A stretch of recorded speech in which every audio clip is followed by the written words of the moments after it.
വചന സന്ദേശം. പ്രശസ്ത സുവിശേഷകൻ ബ്രദർ സുരേഷ് ബാബു നിങ്ങളോട് ദൈവത്തിന്റെ വചനത്തിൽ നിന്ന് സംസാരിക്കുന്നു. നിങ്ങൾക്കായി പ്രാർത്ഥിക്കുന്നു.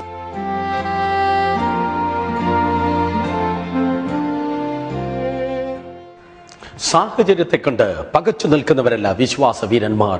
പ്രത്യുത സാഹചര്യത്തെ ജയിച്ച് മുന്നേറുന്ന സൈന്യമത്രേ വിശ്വാസ വീരന്മാർ. ഈ പകൽക്കാലവും നമുക്കൊരു ജയത്തിന്റെ പകലായി ദൈവം നൽകിയിരിക്കുന്ന ദൈവത്തിന്റെ വിലയേറിയ കൃപയ്ക്കായി ദൈവത്തെ സ്തുതിക്കുന്നു. എബ്രായ ലേഖനം 11-ാം അധ്യായത്തിൽ വിശ്വാസ വീരന്മാരെ കുറിച്ച് നമ്മൾ തുടർമാനമായി ധ്യാനിച്ച് വരികയാണ്. ഇതൊരു പുറപ്പാടിന്റെ പകലാക്കി പരിശുദ്ധാത്മാവം ദൈവം തീർക്കുന്ന ദൈവകൃപയ്ക്കായി നന്ദിയോട് സ്തോത്രം ചെയ്യുന്നു. കടന്നു വരിക എബ്രായ ലേഖനം 11-ാം അധ്യായം അതിന്റെ 27-ാം വാക്യം നിങ്ങൾക്കായി വായിക്കുന്നു. എബ്രായർ 11:27. വിശ്വാസത്താൽ അവൻ അദൃശ്യ ദൈവത്തെ കണ്ടതുപോലെ ഉറച്ചു നിൽക്കിയാൽ രാജാവിന്റെ കോപം ഭയപ്പെടാതെ മിസ്രയീം വിട്ട് പോന്നു. മോശയെ കുറിച്ച് വീണ്ടും വേദപുസ്തകം പറയുന്നു, വിശ്വാസത്താൽ അവൻ അദൃശ്യ ദൈവത്തെ കണ്ടതുപോലെ ഉറച്ചു നിൽക്കയാൽ രാജാവിന്റെ കോപം ഭയപ്പെടാതെ മിസ്രയീം വിട്ടു പോന്നു. 4000 വർഷങ്ങൾക്ക് മുമ്പ് ഏറ്റവും വലിയ സാമ്രാജ്യത്തിന്റെ ശക്തനായ രാജാവായ ഫറവോന്റെ മുൻപിൽ മോശ ഭയപ്പെട്ടതേ ഇല്ല. ഫറവോനെ കണ്ട് അവൻ ഭയപ്പെടാത്തത് ശക്തനായ ദൈവത്തെ കണ്ടതുകൊണ്ടത്രേ. ശക്തനായ ദൈവത്തിന്റെ വെളിപ്പാട് മോശയുടെ മുൻപിൽ ഇതാ വന്നിറങ്ങിയിട്ട് ദൈവം പറഞ്ഞു, I am that I am, ഞാൻ ആകുന്നവൻ ഞാൻ ആകുന്നു. ദൈവത്തെ കാണേണ്ടതുപോലെ അവൻ കണ്ടതുകൊണ്ട് രാജാവിനെ കണ്ടിട്ടും അവൻ ഭയപ്പെട്ടതേ ഇല്ല. ദൈവത്തെ കുറിച്ച് യഥാർത്ഥ വെളിപ്പാട് നീ ഉണ്ട് എങ്കിൽ ദൈവത്തെ മാത്രം നീ ഭയപ്പെടും, മറ്റു ഒരുത്തനെയും ഒന്നിനെയും നീ ഭയപ്പെടുകയില്ല. അത് പിശാചിനെയും മനുഷ്യനെയും രോഗത്തെയും മറ്റു ഇതര കാര്യങ്ങളെ നീ ഭയപ്പെടുകയില്ല. എന്തിനെങ്കിലും നീ ഭയപ്പെട്ടു എങ്കിൽ അതിൽ നിന്ന് വിടുതലില്ല എന്ന് നീ മറക്കരുത്. ഏതിനെങ്കിലും ഭയപ്പെട്ടോ, ഏത് രോഗത്തെ ഏത് പ്രയാസത്തെ ഭയപ്പെട്ടോ ആ ഭയം നിന്റെ ജീവിതത്തിൽ നിശ്ചയമായി ഒരു ബന്ധനം തന്നെ ആയിരിക്കും. 27-ാം സങ്കീർത്തനം 1-ാം വാക്യത്തിൽ അതുകൊണ്ടാണ് ദാവീദ് പറയുന്നത്, യഹോവ എന്റെ വെളിച്ചവും എന്റെ രക്ഷയുമാകുന്നു, ഞാൻ ആരെ ഭയപ്പെടും. ഫറവോനെ മോശ ഭയപ്പെടാത്തത് കൊണ്ടത്രേ അവന് ദൈവത്തിന്റെ കൃപയാൽ പുറത്തു വരുവാൻ തക്കോണം കഴിഞ്ഞത്. എന്നതുപോലെ ദൈവത്തെ മാത്രം ഭയപ്പെടുക. ജ്ഞാനിയായ ശലോമോൻ പറയുന്നു സഭാപ്രസംഗികളുടെ പുസ്തകത്തിൽ, ദൈവത്തെ ഭയപ്പെട്ട് അവന്റെ കൽപ്പനകളെ പ്രമാണിക്കുക, ഇതത്രേ സകല മനുഷ്യർക്കും വേണ്ടത്. ദൈവത്തെ ഭയപ്പെടുക, രാജാവിനെ ബഹുമാനിക്കുക, ദൈവത്തെ ഭയപ്പെടുക. വേദപുസ്തകം പഠിപ്പിക്കുന്നു സഹോദരങ്ങളെ, ദൈവത്തിന് ജനമാക്കുന്ന ഇസ്രായേൽ ജനം മോശയുടെ നേതൃത്വത്തിൽ ആ ഫറവോനെ ഭയപ്പെടാതെ പുറത്തു വന്നു എന്ന്. ഓ, നിന്റെ സാഹചര്യം പറഞ്ഞ് എന്നെ പേടിപ്പിക്കാം എന്ന് നിങ്ങൾ ശ്രമിക്കരുതേ. ദൈവത്തിന്റെ കൃപയാൽ ഞാൻ തിരിച്ചു പറയുന്നു, ഏത് ബന്ധനത്തിൽ നിനക്ക് പുറത്തു വരുവാൻ തക്കോണം കഴിയും, ഏത് ജയിലിൽ നിന്ന് നിനക്ക് പുറത്തു വരുവാൻ തക്കോണം കഴിയും, ഏത് പ്രതികൂല സാഹചര്യത്തിനൊക്കെ പുറത്ത് വരുവാൻ കഴിയും. എന്തുകൊണ്ട് പുറത്ത് വരുവാൻ കഴിയും? വേദപുസ്തകത്തിൽ പുറപ്പാട് എന്നൊരു പുസ്തകം ഉള്ളത് കൊണ്ട് നിശ്ചയമായി 100% നിന്റെ ജീവിതത്തിന് നിനക്ക് പുറത്തു വരുവാൻ തക്കോണം കഴിയും. ആ പുറത്തു വന്നതായ ജനത്തെ നോക്ക്, അവർ സാധാരണ ജനം അല്ല, അവർ ദൈവജനമാണ്. പക്ഷേ ദൈവജനം എന്ന് പറഞ്ഞാലും 430ഓളം സംവത്സരം അവർ മിസ്രയീമിൽ അടിമകളായിരുന്നു. 430 സംവത്സരം എന്ന് പറഞ്ഞാൽ ഏകദേശം 10 തലമുറയ്ക്ക് കൂടുതൽ. 40 വർഷമാണ് ഒരു തലമുറയായി വേദപുസ്തകത്തിൽ വിവക്ഷിച്ചിരിക്കുന്നത്. അങ്ങനെയെങ്കിൽ 10 തലമുറയിൽ അധികമായി അടിമപ്പണി ചെയ്തതായ ജനം, മാനസികമായി തളർന്നു പോയതായ ജനം, വികാരപരമായി തകർക്കപ്പെട്ടതായ ജനം. ഓ, ഇനി എന്നും കഷ്ടത, എന്നും കണ്ണുനീർ, എന്നും പ്രതിസന്ധി, എന്നും പ്രയാസം, എന്നും പരാജയം, ഇനി എനിക്ക് ഇതിൽ നിന്ന് ഒരു വിമോചനം ഇല്ല എന്ന് ചിന്തിച്ചിരുന്ന ജനം. എന്നാൽ എന്നെ കേൾക്കുന്ന സഹോദരങ്ങളെ, എന്നും മഴക്കാലമല്ല, ഒരു വേനൽക്കാലം ഉണ്ട് എന്നതുപോലെ എന്നും കഷ്ടതയല്ല, എന്നും കണ്ണുനീരല്ല, എന്നും നിന്ദയും അപമാനവുമല്ല, എന്നും കടഭാരം അല്ല. വേദപുസ്തകം പറയുന്നു എല്ലാറ്റിനും ഒരു സമയമുണ്ട്. കാലങ്ങളും നിർമ്മിച്ചവനായ ദൈവം, സീസൺസിനെ ആക്കി വെച്ചവനായ ദൈവം ഇന്ന് പകൽ നിന്നോട് സംസാരിക്കുന്നു, എന്റെ മകന്, എന്റെ മകളെ, നിന്റെ ജീവിതത്തിൽ എല്ലാറ്റിനും ഒരു സമയം ഉണ്ട്. എന്നും കണ്ണുനീരല്ല, എന്നും കഷ്ടതയല്ല. സമുദ്രത്തിന് അതിർ വച്ചിരിക്കുന്നത് പോലെ നിനക്കും നിന്റെ കുടുംബത്തിനും നിന്റെ മക്കൾക്കും നിന്റെ പ്രിയപ്പെട്ടവർക്കും ദൈവം ഒരു പ്രത്യേക സമയം വച്ചിട്ടുണ്ട്. കാരണം ഇത് പരന്ന ലോകം അല്ല, ഇതൊരു ഉരുണ്ട ഭൂഗോളം അത്രേ. ഒരു വശത്ത് ഇപ്പോൾ പകലായിരിക്കുമ്പോൾ ലോകത്തിൽ മറുകോണിൽ രാത്രിയാണ്, മറന്നു പോകരുത്. അവിടെ പകൽ വരുമ്പോൾ ഇവിടെ രാത്രി വരും എന്ന പോലെ കാലം മാറി വരും, സമയം മാറി വരും, ആ കണ്ണുനീർ മാറും, ആ രോഗം മാറും, ആ ശാപം തകരും, നിന്റെ അതിരുകൾ വിശാലമാകും, നിന്റെ ലജ്ജ മാറും, നിന്നെ കുനിഞ്ഞിരിക്കുന്ന അനുഭവം മാറും. ദൈവം നിന്നെ വിടുവിക്കും. ഓ, കാരണം അവൻ ജീവിക്കുന്നവനത്രേ. 430 സംവത്സരം ലോകത്തിലെ ഏറ്റവും വലിയ സാമ്രാജ്യം, ലോകത്തിലെ ഏറ്റവും വലിയ അടിമ കോളനി. ആ അടിമ കോളനിയിൽ നിന്ന് ആ ജനമിത സർവശക്തനായ ദൈവത്തെ നോക്കി ഇപ്രകാരം വിളിച്ചു പറഞ്ഞു, കർത്താവേ, ഞങ്ങൾ സാധാ ജനമല്ല, ഞങ്ങൾ വാഗ്ദത്തമുള്ള ജനമത്രേ. നീ ഞങ്ങളെ നോക്കി പറഞ്ഞതാണ്, വാഗ്ദത്ത ഭൂമിയെ ഞങ്ങൾ കൈവശമാക്കുമെന്ന്. എന്നെ കേൾക്കുന്ന പ്രിയ സഹോദരങ്ങളെ, ഇന്നലെകളിൽ ദൈവം നിന്നെ നോക്കി എന്തെങ്കിലും പറഞ്ഞു എങ്കിൽ പുല്ല് ഉണങ്ങും, ഭൂവാരം കർത്താവിന്റെ വചനമോ എന്നേക്കും നിലനിൽക്കും. ദൈവം അബ്രഹാമിനോട്, ഇസഹാക്കിനോട്, യാക്കോബിനോട് ചെയ്തതായ നിയമത്തെ ഓർത്തിട്ട് ഒരു ദിവസം ഇറങ്ങി വന്ന് ദൈവം പറഞ്ഞു, ഇപ്പോൾ ഞാൻ നിങ്ങളുടെ കഷ്ടത കണ്ടു, ഇപ്പോൾ ഞാൻ നിങ്ങളുടെ നിലവിളി കേട്ടു, ഞാൻ നിങ്ങളെ വിടിവിപ്പാൻ ഇറങ്ങി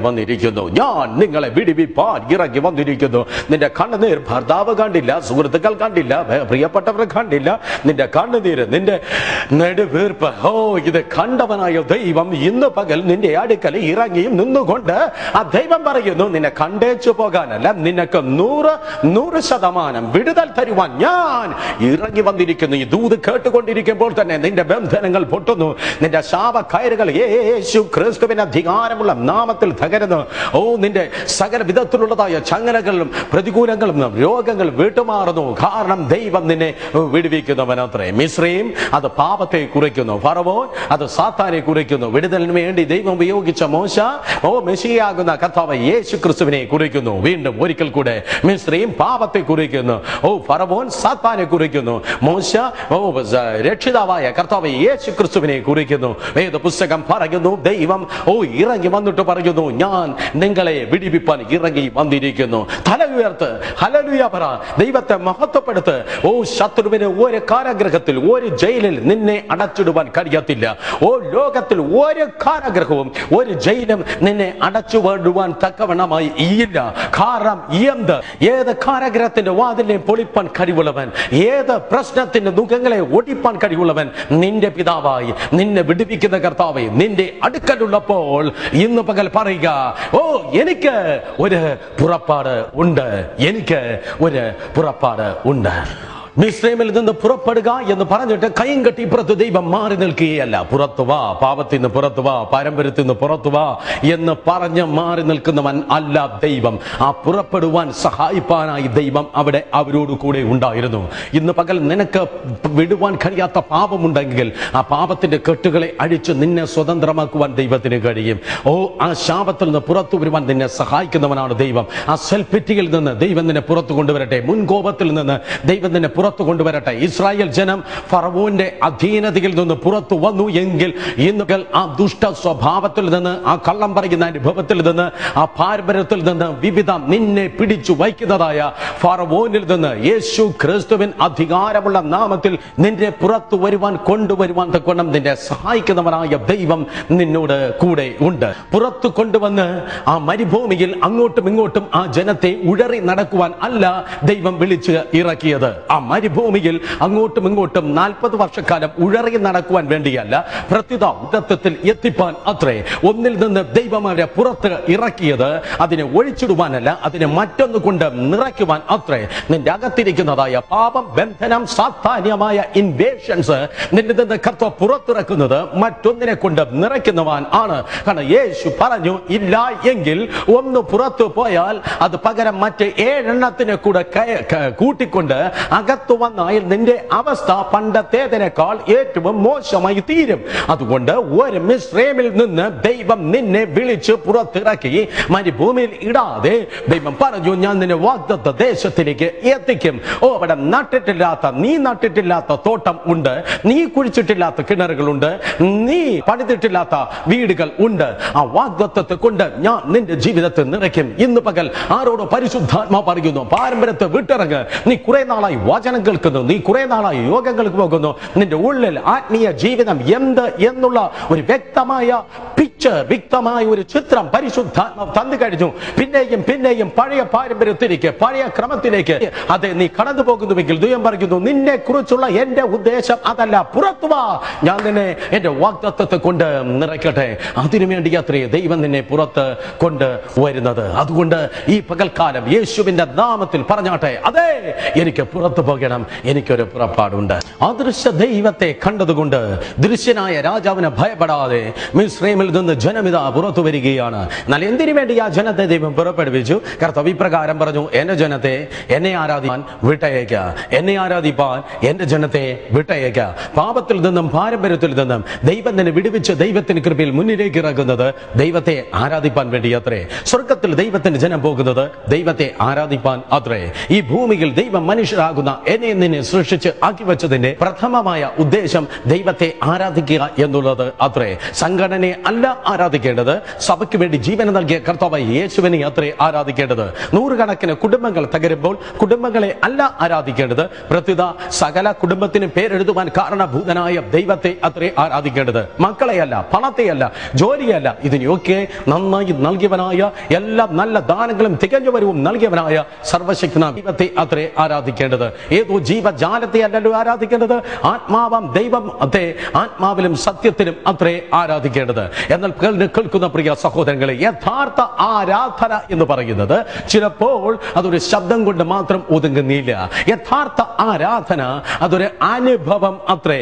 ഏതൊരു പ്രാസംഗികൻ പറഞ്ഞ് ഫലിപ്പിക്കാൻ കഴിയുന്നതിനേക്കാൾ, ഒരു പുസ്തകത്തിൽ എഴുതി പിടിപ്പിക്കാൻ കഴിയുന്നതിനേക്കാൾ ഒരു യഥാർത്ഥ ആരാധന അതൊരു അനുഭവം അത്രേ. പല നാളുകൾക്ക് മുമ്പ്, വർഷങ്ങൾക്ക് മുമ്പ് എന്റെ മൂത്ത മകൾ ഒരു ദിവസം ഒരു യോഗത്തിനിരിക്കുമ്പോൾ ചോദിച്ചു, ഡാന, എപ്പോഴാണ് ആരാധന തീരുന്നത്? എപ്പോഴാണ് ആരാധന തീരുന്നത്? ആ കുഞ്ഞിന്റെ കൊച്ചു മനസ്സിൽ എനിക്ക് മനസ്സിലായി അവൾ മീൻ ചെയ്തത് ഈ മീറ്റിംഗ് എപ്പോൾ തീരുന്നു എന്നാണ്. ഞാൻ അവളോട് ഇപ്രകാരം പറഞ്ഞു, മോളെ, ഈ യോഗം തീരും, പക്ഷേ ആരാധന തീരുന്നതേ ഇല്ല. യോഗം കഴിഞ്ഞ്, മീറ്റിംഗ്സ് കഴിഞ്ഞ് നമ്മൾ പുറത്തേക്ക് ഇറങ്ങുമ്പോഴും ഹൃദയത്തിന് ആഴത്തിൽ നിന്ന് ആരാധനയാണ്. വീട്ടിലെത്തുമ്പോഴും ആരാധനയാണ്. ആഹാരം കഴിക്കുമ്പോഴും ആരാധനയാണ്. കാരണം ദൈവം നമ്മെ സൃഷ്ടിച്ചത് ദൈവത്തെ ആരാധിപ്പാൻ വേണ്ടിയാണ്. മറക്കരുത്, ദൈവത്തെ ആരാധിപ്പാൻ വേണ്ടിയാണ് ദൈവം നിന്നെ സൃഷ്ടിച്ചത്. എന്നാൽ ആരാധനയിലേക്ക് നീ കടന്നു ചെല്ലുമ്പോൾ നീ ഒറ്റയ്ക്ക് അല്ല അവിടെ ആയിരിക്കുന്നത്. ഒരു വാക്യം വായിക്കട്ടെ. എബ്രായലേഖനം 12-ാം അധ്യായം അതിന്റെ 22 മുതൽ താഴോട്ട് വായിക്കുമ്പോൾ പുതിയ നിയമത്തിലെ ആരാധനയെ കുറിച്ച് വേദപുസ്തകം പറയുന്നു. സിയോൻ പർവ്വതത്തിനും ജീവനുള്ള ദൈവത്തിന്റെ നഗരമായ യെരൂശലേമിനും അനേകായിരം ദൂതന്മാരുടെ സർവ്വ സംഘത്തിനും സ്വർഗത്തിൽ പേരെഴുതിയിരിക്കുന്ന സർവ്വജാതന്മാരുടെ സഭയ്ക്കും എല്ലാവരുടെയും ദൈവമായ ന്യായാധിപതിക്കും സിദ്ധന്മാരായ നീതിമാന്മാരുടെ ആത്മാക്കൾക്കും പുതിയ നിയമത്തിന്റെ മധ്യസ്ഥനായ യേശുവിനും ഹാബേലിന്റെ രക്തത്തെക്കാൾ ഗുണകരമായി സംസാരിക്കുന്ന പുണ്യാഹ രക്തത്തിന്റെ അടുക്കലേക്ക് അത്രേ നിങ്ങൾ വന്നിരിക്കുന്നത്. യഥാർത്ഥ ആരാധനയുടെ പിക്ചർ അത്രേ, യഥാർത്ഥ ആരാധനയുടെ ചിത്രം അത്രേ ഇവിടെ പരിശുദ്ധാത്മാവിൽ കാണുവാൻ കഴിയുന്നത്. ദൈവത്തെ ആരാധിപ്പാൻ നീ അടുക്കുമ്പോൾ നീ മനസ്സിലാക്കേണ്ടത് നീ ഒറ്റയ്ക്ക് അല്ല ആരാധിക്കേണ്ടത്. അവിടെ എന്തൊക്കെയോ വേറെ നിന്നെ കൂടാതെ ഉണ്ട്. നീ ദൈവത്തെ ആരാധിക്കുമ്പോൾ നീ ഒറ്റയ്ക്കല്ല, വേറെ ചിലർ കൂടെ നിന്നെ ശ്രദ്ധിക്കുന്നുണ്ട്, വേറെ ചിലർ കൂടെ നിന്റെ അടുക്കൽ ഉണ്ട്. വേദപുസ്തകം പറയുന്നു, സിയോൻ പർവ്വതം, ജീവനുള്ള ദൈവത്തിന്റെ നഗരം, സ്വർഗീയ യെരൂശലേം, അനേകായിരം ദൂതന്മാരുടെ സർവ്വസംഘം, സ്വർഗത്തിൽ പേരെഴുതിയിരിക്കുന്ന ആദ്യ ജാതന്മാരുടെ സഭ, ഓ വീണ്ടും എല്ലാവരുടെയും ദൈവമായ ന്യായാധിപതി, സിദ്ധന്മാരുടെ നീതിമാന്മാരുടെ ആത്മാക്കൾ, പുതിയ നിയമത്തിൽ മധ്യസ്ഥനായ കർത്താവായ യേശു. രാത്രിയായിരിക്കാം, പകലായിരിക്കാം, നീ ദൈവത്തെ ആരാധിക്കുമ്പോൾ മനസ്സിലാക്കണമേ,